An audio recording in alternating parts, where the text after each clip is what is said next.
আল্লাহর পথে যাত্রা বইয়ের মধ্যে আকীদাগত ভুল রয়েছে, আপনি নাকি বলেছেন, এটা সত্যতা আছে কি? আমি ওইটা বলি, ওই আল্লাহর পথে যাত্রা আমি পড়ি নাই, কিন্তু আমাকে ওইখান থেকে কপি করে একজনে পাঠাইছে ছবি সহ। আমি আশ্চর্য হয়েছি এত মারাত্মক ভুল কেমনে থাকে। বিশেষ করে তিনি এই বইয়ের মধ্যে তাকদীরের মাসালায় মারাত্মক ভুল করেছেন।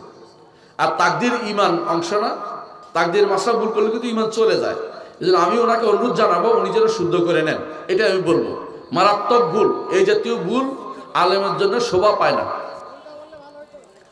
ভুলটা বলবো, ভুলটা হচ্ছে তিনি বলতেছেন এটা যে একজন গেম যে বানায়, গেম বানায় না, গেম যে বানায় সে জানে যে কয়টা অপশান থাকতে পারে, তো এই জন্য কোনটা অপশান তিনি নিবেন এইভাবে তিনি তো দুইটা তিনটা অপশান দিয়ে রাখে।